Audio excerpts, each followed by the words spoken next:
Introduction देशील मणिकर्णिका? आणि काय सादर करणार आहेस तेही सांगशील. नमस्कार. माझं नाव मणिकर्णिका आहे आणि मी 5th ग्रेडमध्ये आहे. मी आज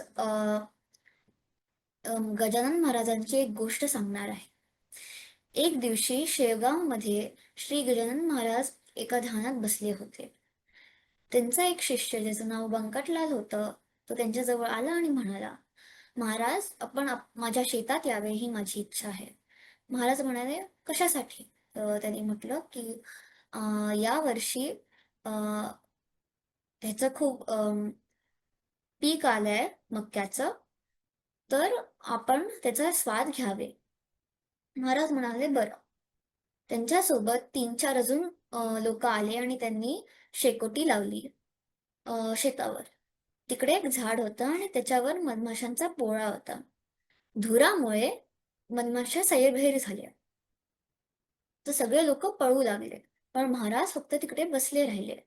त्यांना मधमाशा डासू लागल्या. अ, हे पाहून बंकटलाल त्यांच्याजवळ आला. हे पाहून महाराज ना म्हणाले मधमाशांना, की "हे जीवांनो, तुम्ही परत जा वरती आणि कोणालाही चावू नका." आणि खरोखरच मधमाशा परत वरती चालल्या गेल्या. हे पाहून महाराज म्हणाले, "पाहिलं का बंट्या, अ, जेव्हा मस्तीत असेल, तेव्हा सगळे लोकं येतात, पण संकट आलं की सगळे लोकं चालले जातात." तर बंकटलालांनी ह्याला होकार दिला. महाराजांच्या अंगावर काटे लागले असतील म्हणून त्यांनी सोनाराला बोलावलं. सोनार काटे शोधू लागला, पण त्याला मिळालेच नाही. तर महाराजांनी म्हटलं, की "तुला काटे शोधण्याची गरजच नाही. मीच काढून देतो." असं म्हणून त्यांनी एक दीर्घ श्वास घेतला आणि सगळे काटे निघून आले. या कहाणीचा संदेश आहे, की सर्व जीवांवर प्रेम करावे, रागाला शांततेने उत्तर द्यावे आणि निसर्गाचा आदर करावा. श्री ओम. मणिकर्णिका, फारच सुंदर सांगितलीस तू कथा. आणि गजानन महाराज विशेष म्हणजे स्वामीजींना तू बघितलंयस का मला माहिती नाही. बघितलंयस का तू स्वामीजींना की नाही नाही? तसं. नाही. बर बर बर.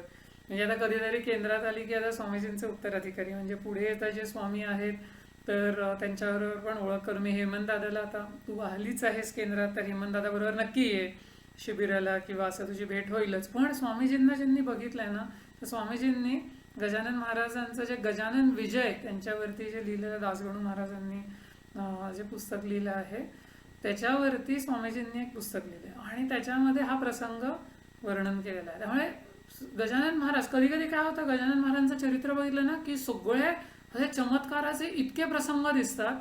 पण हे सगळे चमत्कार तू जसं आता सांगितलंस की महाराजांना काय दाखवून द्यायचं होतं सगळ्या शिष्यांना, की बघा संकट आलं की सगळे गायब. एखादीच व्यक्ती असते जी संकटामध्ये खऱ्या म्हणजे त्याचा मित्रधर्म असेल किंवा त्याची जी जवळीक असेल दुसऱ्या व्यक्तीशी दाखवणारी, त्याच्यासाठी ती उभी राहते. पण अदरवाईज एव्हरीबडी रन्स अवे. त्यामुळे त्या अशा वर्ण त्या बदमाशा आल्या त्याच्या पोळ्यातनं आणि त्या सगळ्यांना चावायला लागल्या. महाराजांना सगळे विसरून पळत सुटले आणि ते बंकटलाल एक जे होते ते केवळ धैर्य करून कसे बसे तिथे आले. असं ती कथा आहे आणि महाराजांनी हे लगेचच दाखवून दिलं. त्यामुळे जे म्हणतात ना की आम्ही खरे भक्त, आम्ही खरे शिष्य, आम्हालाच ईश्वराबद्दल खरं कळतं, आम्हीच सगळी साधना करतो वगैरे वगैरे, सगळे म्हणजे निव्वळ वेड्यात काढलं महाराजांनी एका छोट्या प्रसंगातनं, एका क्षणात. असे गजानन महाराज म्हणजे संत शिरोमणी असं म्हटलंय. आणि त्यांच्याबद्दल थोडंसं आपण बघूयात. म्हणजे आपण मगाशी थोडंसं प्रिपेअर करताना म्हटलं ना मी तुला, तर तसं की गजानन महाराजांचं आपण आज खरं तर सर्वांना कळलं पाहिजे की का आपण गजानन महाराजांची कथा एवढी सुंदर ऐकली मणिकर्णिकाकडनं आणि का स्मरण करतोय. तर नित्य स्मरण केलंच पाहिजे. पण त्याचबरोबर हा जो महिना आहे आणि अलीकडेच गजानन महाराजांचा प्रकट दिन सोहळा साजरा करण्यात आला. 148 म्हणजे 148 प्रकट दिन होता. म्हणजे त्यांना प्रकट होऊन 148 वर्ष पूर्ण झाली आणि तो सोहळा इतक्यात म्हणजे 8 फेब्रुवारीला तो साजरा करण्यात आला. खूप विशेष गोष्ट आहे ही. आणि महाराजांचं शेगाव प्रांतात महाराज प्रकट झाले, बुलढाणा डिस्ट्रिक्टमध्ये ते आहे. म्हणजे थोडंसं तुम्ही महाराष्ट्राचा मॅप बघितला तर more towards the north eastern side असं तुम्हाला दिसेल. आता तिकडे जर तुम्ही शेगावला कोणी गेलं नसेल तर नक्की जावं, फारच अप्रतिम आहे. पण हे प्रकट कसे झाले ह्याची कथा पण अतिशय विलोभनीय आहे. हे बंकटलालांचं सांगितलं की नाही तू मणिकर्णिका आता मला, आणि त्या बंकटलालांच्या गोष्टीमध्ये आलंय. तर सुरुवातीला तुम्ही इथे बघा बरं का, खाली तुम्हाला दिसेल किती सुंदर सुंदर ते लिहिलंय की एक ना तिथे कार्यक्रम चालला होता, लग्नाचा कार्यक्रम चालला होता.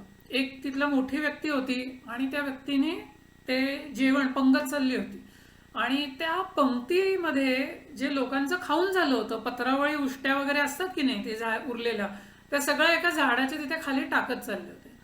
आणि दुपारची वेळ होती, 12:30-1ची वेळ. तो प्रांत सगळा असा आहे की तिथे दुपारचं ऊन, उन्हाळा, इतका रणरणतं ऊन, म्हणजे खाली अनवाणी चालणं वगैरे पण शक्य नाही. म्हणजे नुसतं चालणं पण लोकांना घाम सुटतो आणि चटके बसतात. अशा त्या रणरणत्या उन्हात जिथे त्या पत्रावळी टाकल्या होत्या लोकांनी, तिथे एक तरुण मुलगा अतिशय तेजस्वी दिसणारा, पण जवळजवळ अंगावरती काहीच वस्त्र नाही, पण अतिशय शांतपणे त्या उन्हात बसून ते एक एक शीत मुखामध्ये घालत होता त्या टाकलेल्या पत्रावळीतनं. आणि ते आता तू विचार कर, म्हणजे सर्वांनीच आपण विचार करायला पाहिजे की आपल्याला चुकून आपण जिथे कुठे राहतो तिथे आजूबाजूला असं दिसलं तर एकतर आपल्याला कळणारच नाही, दुसऱ्यांदा असं होईल की अरे ही व्यक्ती वेडी वगैरे आहे का, म्हणजे खरोखर डोकं जागेवर नाहीये असं आपल्याला वाटेल की एवढ्या उन्हात हे काय आहे. किंवा एखादा भिकारी मनुष्य आहे ज्याला अतिशय दारिद्र्य आहे, खायला प्यायलाच मिळत नाही, अशी ती व्यक्ती असेल. पण हिच्याकडे बघावं, अंगावरती जरी वस्त्र नसेल, फार काहीच वस्त्र नव्हतं जवळजवळ, तरी पण चेहऱ्यावरती शांतता. असं रस्त्यावरती एखादी आपल्याला दरिद्री व्यक्ती, म्हणजे जिच्याकडे काहीच नाहीये, जी दीन दुबळी आहे, परिस्थितीने रोडावलेली आहे, असं नाही दिसत, हो की नाही. ती व्यक्ती आपल्याला असं वाटतं की तिच्या चेहऱ्यावरती सगळा तो क्लेश, त्रास दिसत असतो. पण ह्या गजानन महाराजांच्या, म्हणजे ह्या छोट्या मुलाच्या चेहऱ्यावरती तेज विलक्षण. मग ही आलीये कशाला इथे, बरं ह्याला काही द्यावं म्हटलं तर तुमची इच्छा म्हणायचं. त्यामुळे तिथे वरती जर तुम्ही वाचलं, गजानन विजयमधली ती ओवी आहे, ऐन तारुण्य भीतरी गजानन आले शेगाव नगरी, शके 18 भीतरी माघवद्य सप्तमीला. 8 फेब्रुवारीला ही माघवद्य सप्तमी आली होती आणि म्हणून 148 प्रकट दिन त्यांचा साजरा करण्यात आला. तर त्यांचा जो प्रकटीकरणाचा जो प्रसंग आहे, म्हणजे जेव्हा महाराज आले तेव्हा अशा पद्धतीने त्यांनी लोकांना दर्शन दिलं. लोक टोटली वेडीच झाली, म्हणजे कोणाला कळलंच नाही. पण त्याच्यात दोघं होते ज्यांना काहीतरी विशेष वाटलं आणि त्यातनं एक जण हे स्वतः विशेष साधक असल्यामुळे तिथे उभे असलेले तेही तरुण होते वयाने, ते म्हणजे बंकटलाल. आणि या बंकटलालांनी ओळखलं की हा असा तसा कोणतरी व्यक्ती नसून, ही वेडी वगैरे नसून, ही खरोखर सिद्ध पुरुषच आहे, सिद्ध व्यक्ती आहे, थोर संत आहेत. आणि म्हणून ह्यांना इथे थांबून ते त्यांना बघत राहिले. त्यांना पाणी पण देऊ का असं विचारलं, तुझी इच्छा असं त्यांनी सांगितलं. आणि ह्यांना काहीच नकोय तरी लोकांना मग हे काय दाखवताय. तुम्ही जर बघितलं तर ते काय दाखवत होते लोकांना, की अन्न हे पूर्ण ब्रह्म आहे, त्यामुळे असं अन्न टाकू नये, पानातलं सर्व अन्न हे ग्रहण केलं पाहिजे आणि ते ईश्वर स्मरणामध्ये, ईश्वर भावामध्ये कृतज्ञता व्यक्त करून, म्हणजे काय, be grateful for what you have got, असं हा भाव मनामध्ये धारण करून ते अन्न ग्रहण केलं पाहिजे ईश्वराचा प्रसाद म्हणून. भर उन्हात लोकांना हे दाखवून देण्यासाठी असं त्यांचं प्रथम दर्शन झालं. हे फारच महान संत, फार सुंदर सुंदर त्यांच्या कथा आहेत. आणि अशाच ह्या कथेमध्ये पुढे एक असा प्रसंग झाला की जसे बंकटलाल होते तसेच दुसरे एक व्यक्ती होते, शेतकरी व्यक्ती होते. आणि ते शेतकरी व्यक्ती तिथे ना त्या शेतामध्ये, त्या मळ्यामध्ये कुठे पाणी येणार, त्यांच्या त्या मळ्यामधली एक विहीर होती, प्रचंड खोल होती पण आटली होती, काही नाही. तर आता हे महाराज फिरत फिरत तिथे गेले आणि फिरत फिरत गेल्यानंतर पाणी मागितलं. आणि हा जो शेतकरी होता तो त्या शेतकरी, म्हणजे तो अतिशय रोडावलेला होता की तो सगळी शेती, ती विहीर खणून कितीही प्रयत्न करून त्याच्या प्रयत्नांना काही केला यश येत नव्हतं, पाणीच नाही. तो करणार तर काय करणार. आणि मग असं असताना हा कोणतरी एक माणूस येतो, अंगावरती वस्त्र नाही धड, आणि हा काय मला पाणी मागतो, माझी थट्टा मस्करी करतो का, अशी भूमिका, अशी भावना मनात आली. हे दुर्लक्ष करून टाकलं.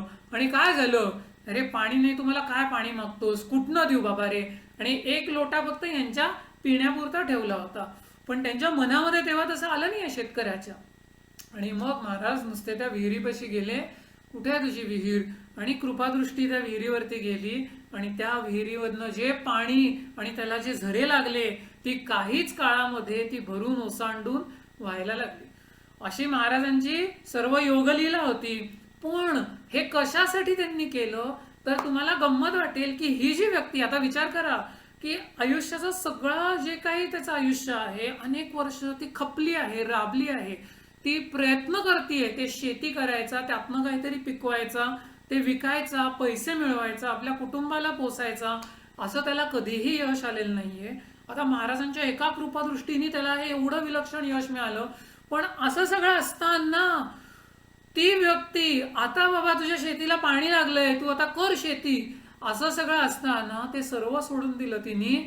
आणि ज्या पुरुषाची कृपादृष्टी जर विहिरीवर पडल्याने विहीर ओसंडून अशी वाहत असेल, तर तिची आपल्यावरती कृपादृष्टी झाली तर आपल्याला ज्ञानप्राप्ती निश्चित होईल आणि आनंद आपल्या अंतःकरणामध्ये ओसांडून वाहील, असं त्याचे ठाम जी काय त्याचा विश्वास बसला. त्यांनी सगळं सोडलं आणि महाराजांबरोबर निघून गेला. त्या व्यक्तीचं नाव भास्कर पाटील. त्यांच्या पुढे जर आपण एक एक प्रसंग बघितले तर अतिशय विलोभनीय आहेत. पण नक्की ह्या कथा फार सुंदर आहेत, बघण्यासारख्या आहेत. आणि मणिकर्णिकांनी इतकी सुंदर कथा सांगून सुरुवात केली गजानन महाराजांच्या ह्या स्मरणाला. आणि त्यामधनं महाराजांनी सर्वांना जो बोध दिलाय, जे महाराज नेहमी नामस्मरण करत असायचे किंवा जो मंत्र जपायचे, त्याला म्हणायचे गणगण गणात बोते, असं म्हणायचे. गण गण गणात बोते याचा अर्थ असा आहे की सर्व जीव जे आहेत ते ब्रह्मस्वरूपच आहेत, ईश्वर स्वरूपच आहेत, सर्व ईश्वराचीच मुलं आहेत. आणि ह्या ईश्वराला स्मरून सर्व तुमचं जे काही कार्य आहे, जे कुठलं कर्म करता, अभ्यास करता, खेळता, whatever you do, right, मनामध्ये नेहमी ईश्वराचं स्मरण नक्की ठेवून ते करायला पाहिजे. तर असे फार सुंदर गजानन महाराजांचे हे प्रसंग, त्यांच्या ह्या गोष्टी. आणि मणिकर्णिका पहिल्यांदा तू आलीस आणि इतकी सुंदर गोष्ट सांगितलीस, व्हेरी नाईस.